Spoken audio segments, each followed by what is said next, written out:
Indigenous leaders have dusted off the Uluru Statement from the heart and declared the voice referendum loss merely a flesh wound. The Uluru Dialogue met in Brisbane this week and resolved to reignite the fight for constitutional recognition.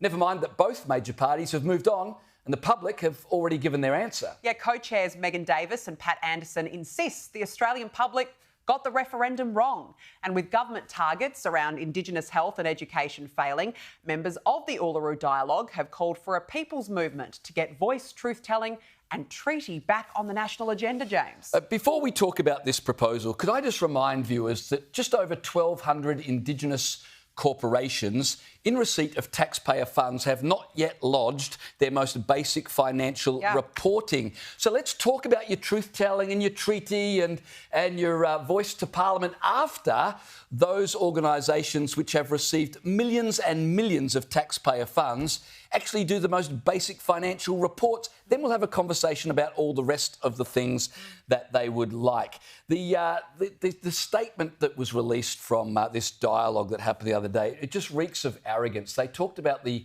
voice to Parliament as a gift to the Australian people that was given but not received. Right. They talked about it being an olive branch to Australia, that we've got Indigenous leaders talking about issuing an olive branch to mainstream Australia. Come on. I honestly didn't realise we're still at war with one another. I thought, how many years have we been talking about reconciliation? Look, forever. I can't even remember. And we'll be talking about it forever because clearly there's no effort to actually have it ever, because that would mean the end of so many activists' careers. An olive branch? Well, I thought we were all Australians and we'd all agreed on that and we'd get on with building a great country together. You'd think that the message from the voice referendum would have been loud and clear, James. Well, it was. But clearly it's not loud and clear.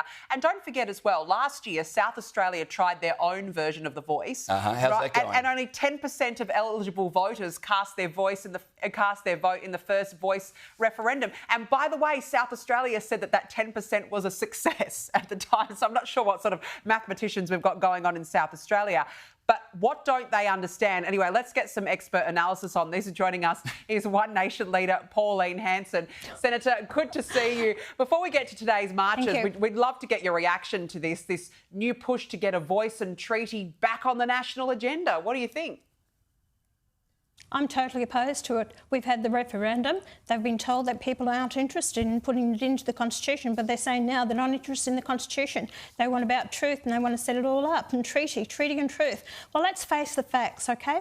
You've got the highest domestic violence. You've got sexual attacks, assaults on the children in there. These kids don't go to school because parents don't send them to school. And then you've got the kids are way behind the educational levels, especially after year 6 or 7. Then you have the incarceration rates. Then you have the alcohol abuse that's going on.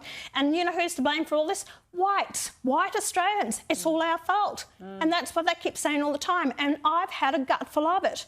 And, you know, to keep pushing this, and they talk about the land. Well, over 60% of the land has been handed back in native title. And we keep giving more and more. The cost to the taxpayers is around about, you know, I've heard between 30 to 40 billion a year. You've got over 3,000 Aboriginal corporations out there. They're making the money. Royalties that they get, they don't pay tax on. So this is all the victimhood that keeps going on all the time. And you're right, James, because if it was sorted out, then you wouldn't have all this money, hand over money, people making a lot of money out of it. It's not the Aboriginals in these communities that are getting the money. They're fed up with these land councils, the other ones ripping off these systems, these corporations, Aboriginal corporations.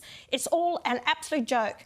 And my answer is, you treat everyone on an individual needs basis as Australians. Stop dividing us and having Aboriginal and non-Indigenous Australians. And if people got that assistance and help based on an individual needs basis, you'd shut the whole lot down and we'd live in peace and harmony in this country. Yeah, you're absolutely right. If we helped people according to need rather than according to race, not only would we help people, but we'd have unity in this nation, which we all want.